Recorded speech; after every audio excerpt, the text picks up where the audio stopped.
Olá, começa agora mais um episódio do Diálogos GS Brasil, o seu canal multimídia que discute os principais assuntos do dia a dia. E hoje nós vamos falar sobre inflação. O mercado deu sequência ao aumento das expectativas de inflação mais uma vez esse ano. Mas ao mesmo tempo em que continuou a haver um crescimento menor da atividade econômica em 2022. É o que aponta, pelo menos, uma pesquisa recente da Focus, divulgada pelo Banco Central. Outra vertente nessa equação é a projeção de alta do Índice Nacional de Preços ao Consumidor, o IPCA, que em 2021, ou seja, o ano atual, já marca 8,45. Para 2022, a conta também subiu e pode atingir 4,12. Para a gente entender como é que essa conta fecha, e se ela fecha, nós vamos conversar com a economista Arilda Teixeira. Lembrando que esse conteúdo e outros conteúdos similares a esse você pode conferir no nosso portal esbrasil.com.br ou nas nossas redes sociais. Então, já que tempo é dinheiro, vamos direto ao que interessa.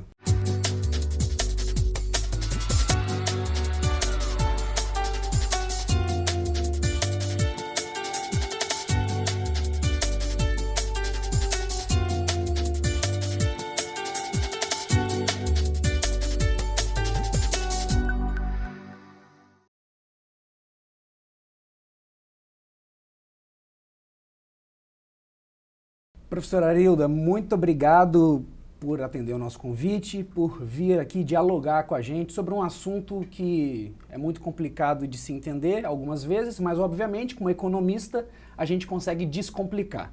Sim, um prazer enorme estar aqui, poder contribuir. Espero esclarecer o que é a inflação. É exatamente essa a nossa primeira pergunta. O que é inflação e por que essa tal de inflação afeta a todos os brasileiros? Pois é.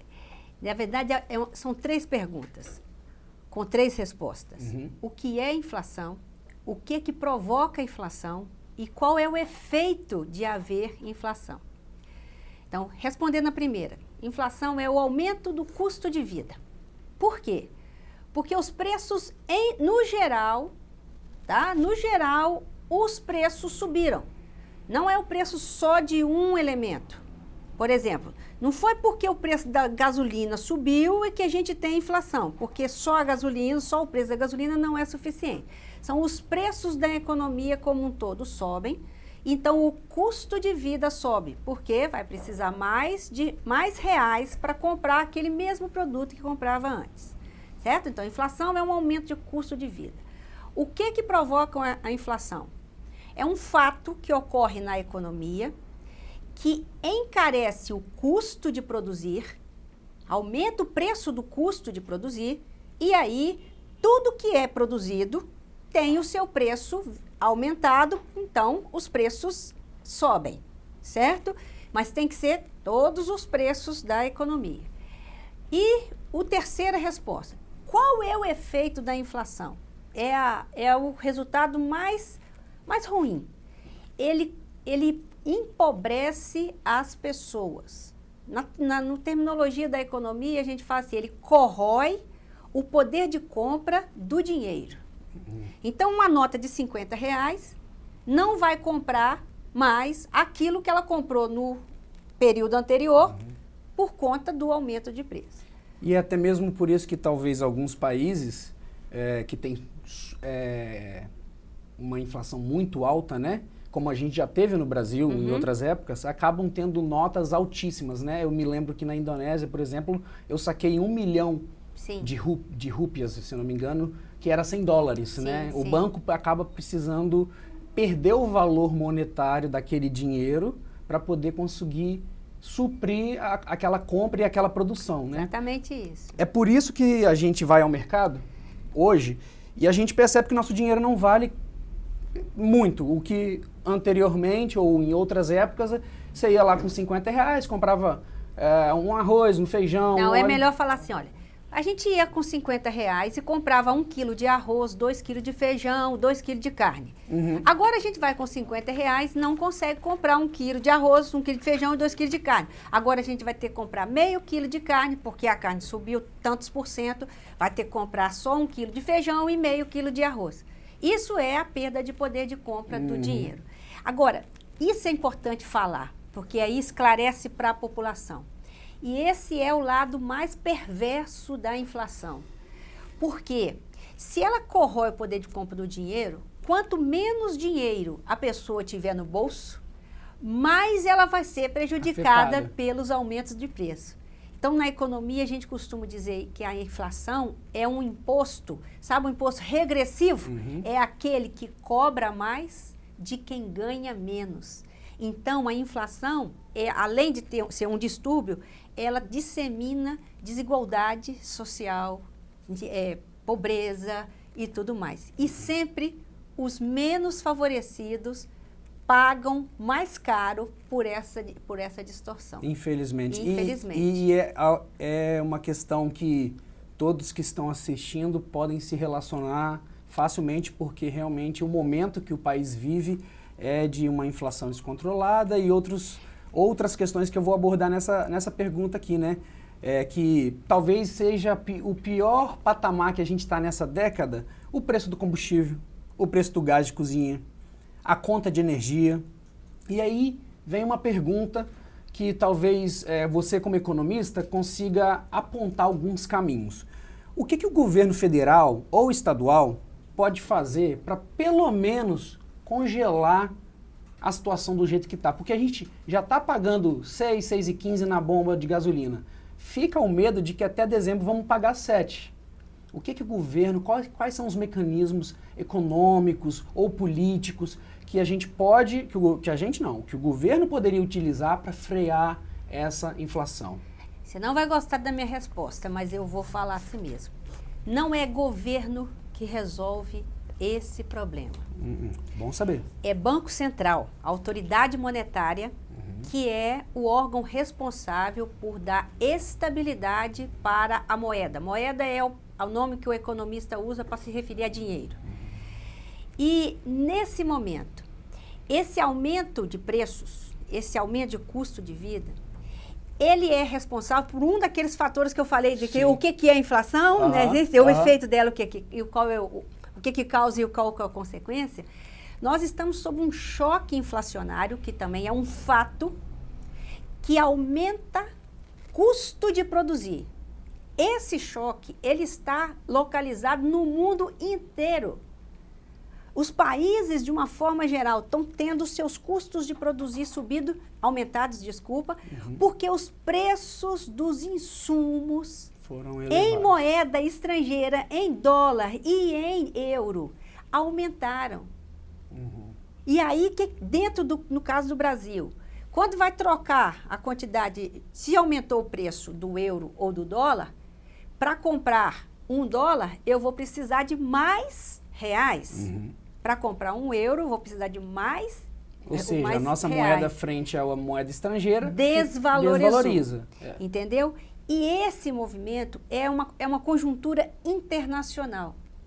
Então, governo não tem nada a ver com isso, tá? Porque não é alçada, e nem pode fazer nada por isso. O governo aí, nesse caso aí, seria o Ministério da Economia, e o Ministério da Economia, ele toma conta do caixa, ele toma conta do fiscal, das receitas tributárias para fazer os gastos. Voltando aqui para a inflação, tá? Então, esse aumento é generalizado em termos de mundo, e que é decorrente, primeiro, de todo o efeito que a pandemia do Covid causou na atividade econômica no mundo afora. Sim. Então, nós estamos sob um choque, que é um fato, que aumentou o custo de produzir, tá? E esse custo refletiu na coisa que a gente chama de inflação. Correto. Então, ela não está fora de controle, não é uma coisa que Mas o fato dela ter subido 25 semanas seguidas, É efeito do que aconteceu no mercado externo. Ah, tá. Aumento do preço do barril do petróleo, aumento das commodities agrícolas e das commodities minerais. A commodity agrícola é soja, cana de açúcar. Tudo passiva de variação cambial também, porque são vendidas para fora. Né? Esses preços são subidos em dólar e em euro. Em euro. Uhum. Então, para o exportador, o produtor brasileiro de commodity agrícola, ou commodity mineral. Quando o preço internacional sobe, para esse exportador é bom, porque a receita em moeda estrangeira dele vai aumentar. Só que, se você sabe que o minério de ferro é insumo para produzir aço, chapa, não sei o quê, é insumo para construção civil, para construção de avião, de foguete, tudo. Quem vende isso está lucrando muito, mas todo o resto... o custo de produzir subiu. Subiu. Uhum. Certo? Eu vou insistir numa pergunta, na verdade não é insistir, eu vou fazer ela de forma diferente para ver se a gente consegue pelo menos desmistificar. Não tem certo e errado aqui, tá? A gente sabe que o governo tem uma equipe econômica. Sim. Tem o Paulo Guedes, que tem uma experiência vasta em economia, e outros economistas ali que dialogam com o mercado e os setores, né? Para a população, fica uma impressão de que o Ministério da Economia poderia utilizar alguns mecanismos, né, para atenuar essa desvalorização do dinheiro do brasileiro, seja com algum programa, seja com algum incentivo, seja com alguma parceria, né? Por exemplo, quando a gente fala de gás de cozinha, a gente está falando de algo muito cruel, porque a gente lê notícias hoje de famílias que estão cozinhando a lenha. E então, o governo federal, o Ministério da Economia, pode receber essa informação de forma tão passiva? O problema, volto a dizer, essa descrição que você fez aí está relacionada ao comportamento dos preços, está relacionada à inflação. Então, isso é alçada do Banco Central. E o Banco Central está cuidando bem da situação, apesar de que ele também, sozinho, não tem condição de reverter. Porque, lembra, a inflação não é de origem brasileira. Porque se fosse inflação brasileira, era ou excesso de consumo ou escassez de produção. Então, resolvia isso equalizando, certo? É uma questão de custo internacional. Se o aumento do petróleo subiu, todos os derivados do petróleo tiveram seus custos aumentados. Inclusive o refino que não é feito tudo, aqui, exatamente. Né? Tudo aumentou. Então, esses aumentos do derivado do petróleo, eles impactam toda a cadeia produtiva. O petróleo tem derivado, eu costumo dizer em sala de aula, 90% do que se produz no mundo tem derivado de petróleo no meio. Se o preço desse derivado subiu, os preços de produzir vão subir. Entendeu? Então, esse é o problema. Mas o Banco Central... Qual que seria a missão, então, do Ministério da Economia, do Paulo Guedes, ante a isso? O quê? O Ministério da Economia cuida do fiscal, ele administra o caixa, então ele controla, ele gerencia as receitas tributárias para torná-las compatíveis com os gastos de governo. Aí é gasto com investimento, com educação, com saneamento, todos esses gastos públicos que tem isso. Então, o Ministério da Economia administra esse lado real da economia. E para ele fazer isso, você citou uma coisa, olha, por que o Ministério da Economia não vê uma forma de dar uma ajuda, fazer uma concessão? Porque para o Ministério gastar, ele tem que receber. Mas, por exemplo, o Ministério da Economia aumentou juros, aumentou o IOF. Não foi o Ministério da Economia que aumentou o IOF. Isso aí não é o Ministério da Economia. Quem aumentou os juros, o IOF, foi a tributação.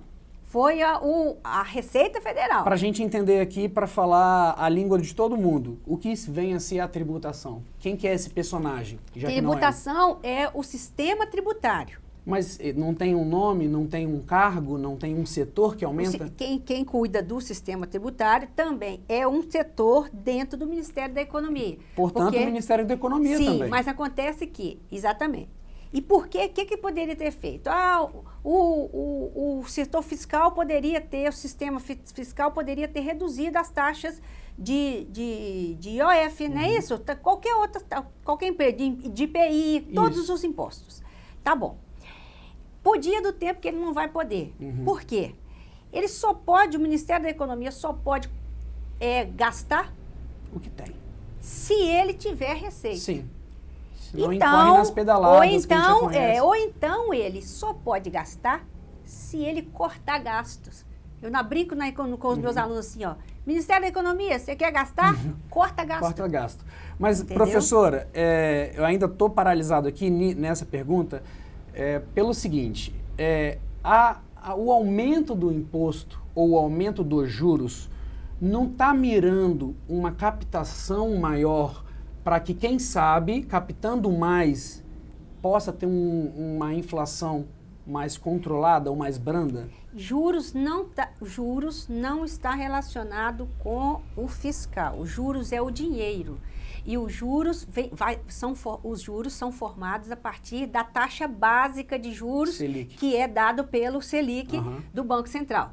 Essa taxa, o Banco Central decide ela pelo estudo que ele faz, pela análise que ele vê, das expectativas de inflação que tem e da responsabilidade que ele tem em conter a inflação. Nesse momento, o Banco Central está correndo para conseguir alcançar a meta de inflação.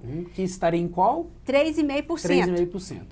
E a nossa inflação está muito mais alta, então o que ele tem que fazer? Ele tem que encarecer o preço do dinheiro para ficar caro gastar. Via juros. Então, o que ele faz isso? Ele encarece a taxa básica. Para uma captação ser pouco maior. Todas as demais taxas sobem. Então, para negociar dinheiro, vai pagar dinheiro mais alto, ou seja, ele arrecada mais. Não, ele não arrecada, ele simplesmente vai enxugar a liquidez da economia para abortar o efeito da inflação. O efeito da inflação, entendi. O Banco Central está tentando manter a inflação na meta. Entendi, correto. E isso impacta na economia porque isso aí ele reduz a disponibilidade de dinheiro, então o dinheiro fica mais caro. Tudo que se vai fazer com dinheiro vai ficar mais caro. Se você quiser comprar um apartamento, fazer um financiamento de alguma outra coisa que vai comprar, o custo do dinheiro aumentou, isso vai aumentar também. Esse impacto aí é um dos componentes que fica lá na inflação por conta disso, porque o dinheiro também afeta. Acho que valeu muito a pena a gente parar nessa questão, porque isso é algo que é falado tão corrido nos telejornais e que não é tão explicado. E você, professora, economista, soube explicar com muita maestria. Espero que eu tenha feito não, entender. Explicou muito bem. Agora já tem uma questão aqui que é um pouco mais política, e sinta-se à vontade para responder com as suas perspectivas da forma que a senhora quiser, tá bom? O presidente Jair Bolsonaro, ele argumenta que a pandemia prejudicou o crescimento do país, né? Entretanto, apesar de a pandemia ser um fator global, a gente tem visto outros países que também foram afetados na economia, mas que já voltaram a esboçar uma reação. Qual que é a observação que a professora faz nesse sentido? Pandemia versus economia. A gente sabe que o setor de serviços é muito importante para o país. Mais uma vez, o presidente está equivocado. Por dois motivos. Primeiro, porque a economia brasileira já vinha desacelerando chamando o mandato dele para frente, desde 2019. Prevendo uma recessão? Não é prevendo. Ela já vinha com a desaceleração da atividade econômica, dada a instabilidade macroeconômica que está instalada dentro da economia. Se eu tenho um ambiente instável, eu, investidor, eu, consumidor, o que eu faço? Eu retraio as minhas pretensões de gastar, de viajar, de fazer o que quer que seja, porque eu não sei o que vai ser no futuro. Então, nós já vínhamos com uma economia de baixo fôlego devido à instabilidade e à fragilidade institucional que a gente estava vivendo. Então, a pandemia do Covid, ela foi um fator agravante do problema de baixo crescimento econômico que a economia teve. Ele não provocou o baixo crescimento.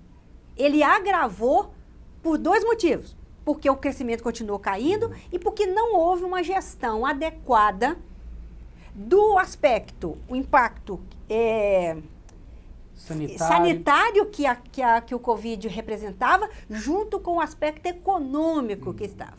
Eu já cheguei a falar uma vez, foi o seguinte, olha, constatada a sobreposição de uma pandemia viral com um baixo crescimento econômico, o ministro da Economia devia ter imediatamente convocado o ministro da Saúde para os dois juntos definir uma estratégia que permitisse combater o problema sanitário e segurar ao máximo a queda da economia.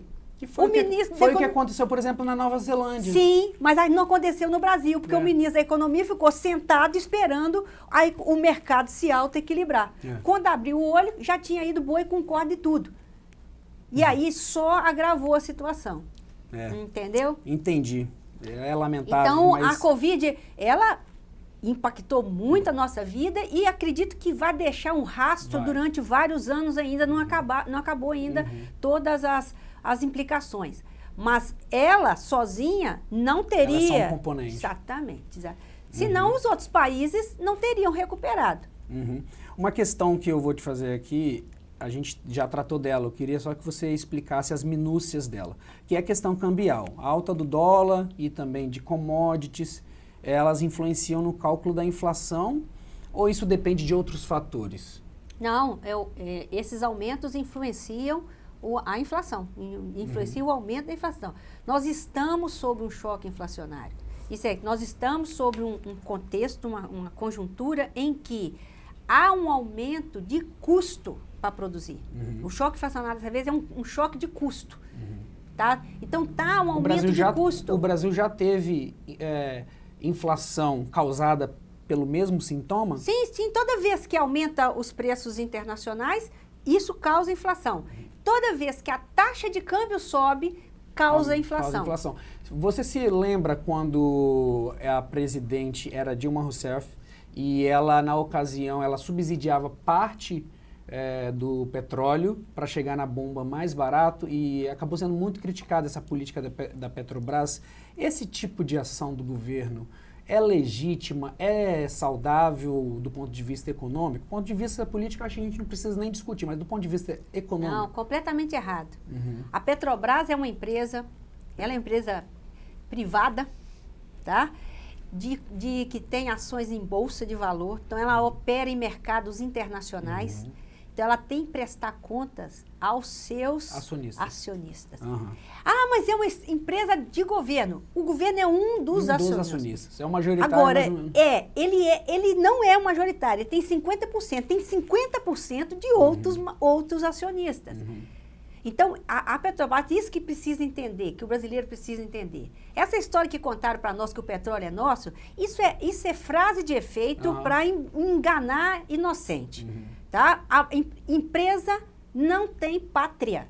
Eu sempre falo isso com os meus alunos também. Olha, o capital, que é dinheiro, né? Capital, empresa não tem pátria. Ele fica onde tem lucro e ele fica por causa do lucro. Ele não está lá. Que manda. Ele não está ali para fazer o bem comum.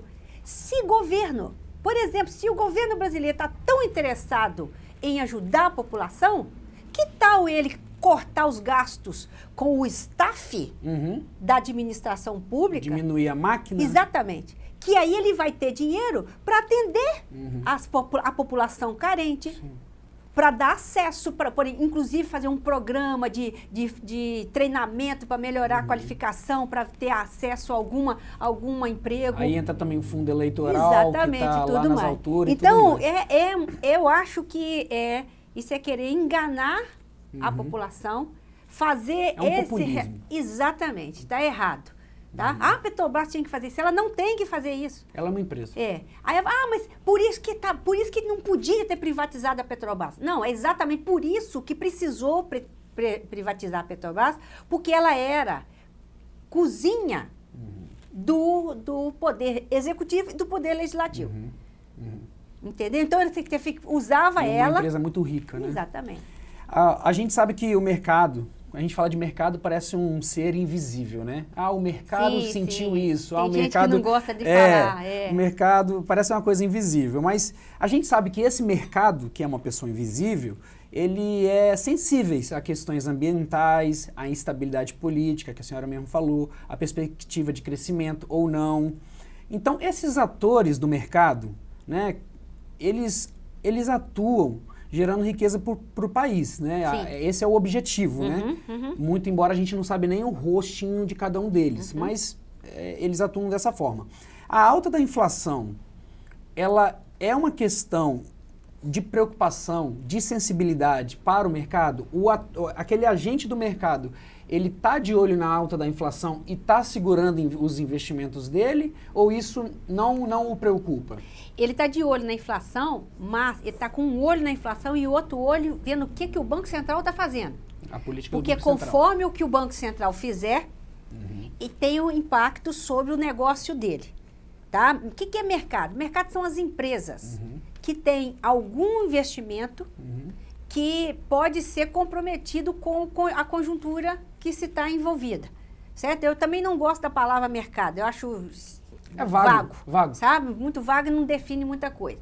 Mas o que está se falando ali era, bom, se eu estou com inflação alta e o Banco Central está controlando para chegar na meta, a taxa de juros básica vai subir. Então, o preço do dinheiro vai subir. Então, o custo para todas as empresas vão subir. Se o custo está subindo, o retorno delas vai diminuir. Essa é a reação das empresas. Aí ele já pensa nos dividendos, exatamente. Já pensa nos Então, eles estão pensando sobre isso. Aí, quando tem alguma ameaça, o que o mercado faz? Ele muda de núcleo de investimento. De investimentos. Vai para outra cadeia. Outra cadeia e vai fazendo isso. Ou então, Petrobras, agora vai ser um setor automobilístico. Exatamente. Ou então, que é o mais comum, ele pega, resgata o dinheiro e aplica em títulos. Títulos, pode ser títulos públicos ou privados. Então, ele vai fazer dinheiro. Algo mais conservador, com dinheiro, exatamente. Vai fazer dinheiro com dinheiro. Então, e aí passa o problema, o mercado se salva. A economia real, que é esse lado que tem a produção, o emprego, o comércio e tudo mais, essa fica com o encargo de carregar todo mundo nas costas. Voltando a falar de salário mínimo, né, a gente tem aí um salário mínimo que ele está sem aumento acima do IPCA. Né, o que modifica diretamente a forma que esse dinheiro chega no bolso do trabalhador. Então, qual é a melhor estratégia econômica para as famílias mais simples? Como que a gente pode orientar, educar mesmo as famílias mais simples para que elas consigam usar melhor o dinheiro nesse momento, já que o salário mínimo não cresce acima do IPCA? O recado para as famílias e para todos, das famílias menos favorecidas e para todos de uma forma geral. Em momentos de restrição, a gente tem que ser muito correto nas escolhas. Vamos comprar só o que precisa, na quantidade necessária, porque isso já ajuda a controlar o gasto. Ah, mas eu preciso de muita coisa. Não, nós queremos muita coisa. Nós precisamos de uma outra tanto de coisa. É uma questão filosófica. Exatamente, entendeu? E isso eu estou falando aqui porque esse é o comportamento que eu uso. Eu não compro o que eu quero. Eu compro o que eu posso comprar, porque eu tenho noção do quanto que eu recebo por mês, sei das minhas obrigações. Se nós comportarmos desse jeito, a própria demanda vai encolher e o mercado vai ter que esticar ali e automaticamente reduz. O problema é que o mercado, o que as pessoas falam? Que elas compram, não o que elas precisam, elas compram o que elas querem. Ou seja, muitas vezes recorrendo a crédito, a cheque especial. Compra o que não precisa, porque quer. Essa opção dá um encargo financeiro maior e o resto da história vai dando aquela situação. Agora, também tem aquelas pessoas que têm um salário muito baixo, né? Que nós temos muito, isso é 25% da população brasileira, isso é um absurdo. Isso a nossa economia é a 11ª do mundo, professora? Eu acho que ela desceu para 10 ou 12, Ou seja, nós temos a 10ª ou a 12ª economia do mundo, com 25% da população vivendo com pouquíssimo dinheiro. Não, tá na linha de pobreza. Que a gente tinha saído do mapa da miséria, agora retornamos. Exatamente. Né? E eu falo assim, Isso é de uma burrice, me desculpa Não, a é esse o conjectura. termo. Esse é o termo. É de uma burrice, porque 25% é um quarto da população. Um quarto de potencial mão de obra. Pagador de imposto. Pagador de imposto, capacidade de desenvolver produtos. Então, nós estamos dando uma demonstração de desperdício de fator de produção, que a economia passa, chama, né? exatamente, a economia chama as pessoas, chama tudo, Sim. de fatores de produção. Fator de produção, é. Nós estamos desperdiçando o nosso fator de produção. Então, é lógico que nós não vamos crescer. Enquanto nós não aprendermos a economizar para construir uma base para produzir, para poder ter uma vida melhor, nós vamos ficar desse jeito. E economia é justamente a gestão das escasez, né? Exatamente. Então, dos recursos e escassos, exatamente. os escassos, Mas né? o escasso aí, eu também gosto de esclarecer. Escasso aí não é que é pouco. Não é que é pouco. É no sentido de dado. É gerenciamento, né? Você quer ver um exemplo bom para saber o que é esse recurso escasso? O nosso salário. Ah, por que ele é escasso? Ah, é escasso porque eu ganho pouco. Não. Ele é escasso porque você recebe uma vez por mês e o mês tem 30 dias. Então, o que você tem que fazer? Opa, eu tenho que encaixar tudo que eu quero nesses 30 dias. Então, o que eu vou fazer? Escolher pelo critério da prioridade. O que eu não posso ficar sem de jeito nenhum e vou descendo no meu critério. Sim. É verdade. Certo? Mas eu quero deixar claro que eu tenho plena consciência que há muitas pessoas, nesses 25% da população, É uma pena. que eles não conseguem nem com racionalidade, eles não conseguem. E isso é inadmissível. Vai ter que escolher entre comprar a cesta básica ou o gás, né? Exatamente. E para isso aí não dá para fazer conta. No mundo que a gente tem hoje, que tem foguete que vai para a Lua, que eu falo com você da minha casa ou de onde que quer que seja, tem pessoas, hoje ainda, que não conseguem comer, que fazem comida... que trabalham. Que fazem comida no chão. Isso é inadmissível. Tá? O governante, nessa hora, devia ficar com a cara vermelha de vergonha. Arilda, é muito bom conversar com um economista que não vê só os números, né? Enxerga as pessoas. Eu acho que isso humaniza tudo que a gente está falando aqui, que é muito complicado, mas quando a gente traz para uma situação de uma família, a gente humaniza a coisa, né? O produtor rural, pequeno produtor rural que também está sofrendo, porque precisa produzir e a safra não é boa, enfim, tem todas essas questões. Seguindo aqui, a gente está a 1 ano das eleições majoritárias, né? E eu botei dessa forma aqui, tá bom? Visto que o Posto Ipiranga e sua equipe tem uma missão de conseguir salvar ainda esse governo.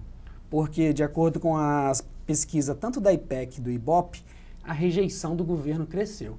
Você acha que há 1 ano da eleição, há algo que o Paulo Guedes, eu chamei de Posto Ipiranga, porque é a forma que o presidente se refere a ele, você acha que há algo, um truque ali da cartola, que ele pode tirar para salvar esse governo? Não, porque o Paulo Guedes está muito alinhado com o Bolsonaro. O Paulo Guedes, eu não estou falando da equipe econômica. Não, sim, o Paulo entendeu? Guedes, mas você acha que ele é subserviente ao Bolsonaro ou o Bolsonaro é subserviente a ele? Ele concorda com a visão de Estado do Bolsonaro. Mas ele não é o Chicago Boy, ele não é um cara da escola de Chicago? Isso aí é o título que foi dado para ele. Agora, o comportamento dele não é de um Chicago Boy. É outro. Sim. E qual seria esse? Sabe que eu não sei? eu arrisco dizer que é de subserviência ao governo, porque a gente, por exemplo, durante a pandemia, você citou bem, aconteceu um sumiço. Ele sumiu. Eu fiz um artigo um dia que eu até escrevi assim, o ministro da Fazenda fez que nem a Carolina da música. Foi para a janela e ficou esperando a banda passar. Quando abriu o olho, já tinha a banda indo embora. Entendeu? É isso. Entendi. Entendeu? Ô, Arilda, eu agradeço demais a entrevista com você. Esclarecemos aqui diversos pontos que são importantes para a população, são importantes na verdade, para a população que recebe menos, para a classe média, para quem recebe mais, porque a grande verdade economia é um tema que já deveria estar no nosso consciente desde a escola, né? E a gente não aprende. A gente só aprende depois, mais tarde, quando recebe aquele primeiro salário e vai ver lá que não dá para pagar passagem.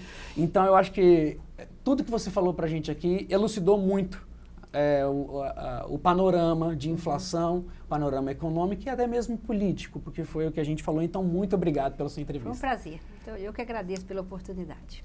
Tá certo. Então, nós vamos ficando por aqui. E se você quiser assistir essa entrevista e consumir outros conteúdos sobre economia, onde vai descomplicar aí todos esses índices que a gente falou, ou outros temas voltados ao Espírito Santo e ao Brasil, você pode acessar o portal esbrasil.com.br e também acesse nas nossas redes sociais, estamos lá sempre com conteúdo muito relevante para vocês. Então, até a próxima.